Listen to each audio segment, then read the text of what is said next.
ఆధ్యాత్మిక మిత్రులందరికీ కూడా శుభాభివందనాలు. ఈరోజు 5 ముఖముల రుద్రాక్ష గురించి తెలుసుకుందాం.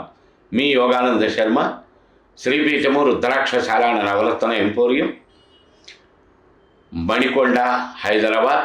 సిన్స్ 1990. Reach your destination. 94940977.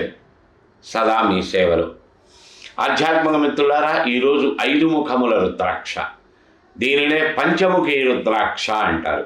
బ్రహ్మ భగవానుడికి 5 తలలు. సరే, శివపురాణంలో అందరికీ మహాశివరాత్రి సందర్భంగా తెలిసినటువంటి విషయమే. ఒక తల తీయటం జరిగినది, 4 ముఖాలు. ఇంకా 5 ముఖములు కలిగినటువంటి దేవతలకు 3 కనిపిస్తారు మనకి. ఒకటి సాక్షాత్తు పరమేశ్వరుడు, సద్యోజాత, అఘోర, తత్పురుష, ఈశాన ఇత్యాది, వామదేవ ఇత్యాది 5 శిరస్సులతో పరమేశ్వరుడు.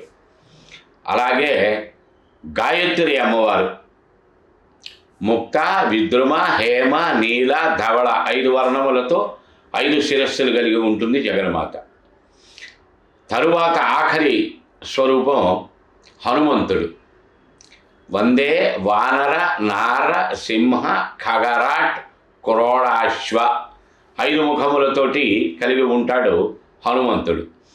అలాగే మన శరీరంలో ఉండేటువంటివి 5 కర్మేంద్రియాలు, 5 జ్ఞానేంద్రియాలు. ఈ 5 ఇంద్రియముల యొక్క చాపల్యము వలననే మానవుడు ఉత్తముడుగా, అధముడుగా, మధ్యముడుగా మారుతూ ఉండడం జరుగుతూ ఉంటుంది. ఇంకా జాతక భావాలలో 5వ స్థానం మంత్రాంగ స్థానం, ఆలోచనా స్థానం, స్పెక్యులేషన్, ఆచరణ, ఇవి చెప్తుంది.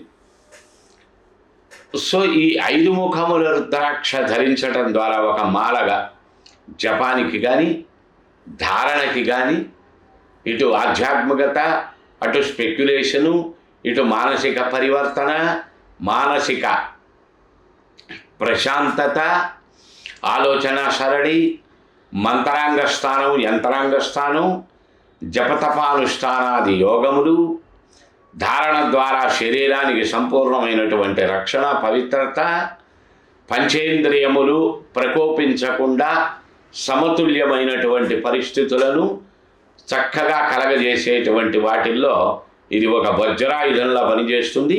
సంపూర్ణ వివరాలు ఇంకా మీరు శ్రీపీఠం రుద్రాక్షశాలని సంప్రదిస్తే తెలియజేస్తారు. రేపటి రోజున 6 ముఖముల రుద్రాక్ష గురించి తెలుసుకుందాం. జై గురుదత్త.